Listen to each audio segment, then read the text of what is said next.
पति पत्नी का सच्चा प्यार। एक लड़का और एक लड़की कॉलेज के दिनों से एक दूसरे से प्यार करते थे। कॉलेज की पढ़ाई पूरी हो जाने के बाद दोनों ने एक दूसरे के साथ शादी कर ली। लड़की बहुत ही खूबसूरत थी। शादी के बाद की ज़िंदगी बहुत प्यार से गुजर रही थी। लड़का उसे बहुत चाहता था और उसकी खूबसूरती की हमेशा तारीफ किया करता था। लेकिन कुछ महीनों के बाद लड़की चरम रोग से ग्रस्त हो गई। खुद को इस तरह देख उसके मन में डर समाने लगा कि यदि वह बदसूरत हो गई तो उसका पति उससे नफरत करने लगेगा। इस बीच एक दिन पति को किसी काम से शहर जाना पड़ा। काम खत्म कर जब वह घर वापस लौट रहा था, उसका एक्सीडेंट हो गया। एक्सीडेंट में उसने अपनी दोनों आंखें खो दी, लेकिन इसके बावजूद भी उन दोनों की ज़िंदगी सामान्य तरीके से आगे बढ़ती रही।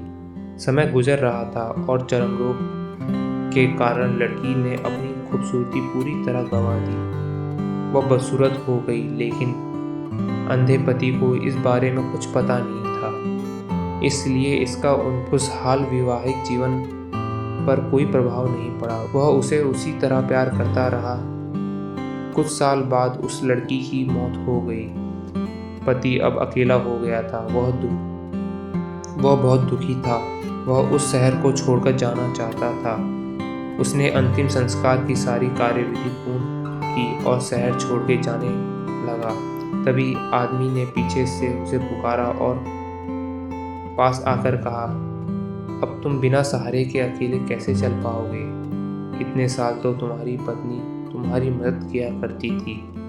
पति ने जवाब दिया, दोस्त, मैं अंधा नहीं हूँ। मैं बस अंधा होने का नाटक करता रहा, क्योंकि यदि मेरी पत्नी को पता चल जाता कि मैं उसकी बदसूरती देख सकता हूँ तो यह उसे उसके रोग से ज़्यादा दर्द देता। इसलिए मैंने कई साल तक अंधे होने का दिखावा किया। वो बहुत ही अच्छी पत्नी थी। मैं बस उसे खुश रखना चाहता था। खुश रहने के लिए हमें भी एक दूसरे की कमियों के प्रति आंखें बंद कर लेनी चाहिए और उनकी कमियों को नज़रअंदाज कर देना चाहिए। अगर आपको हमारी यह कहानी पसंद आई तो इस वीडियो को लाइक ज़रूर करें। धन्यवाद।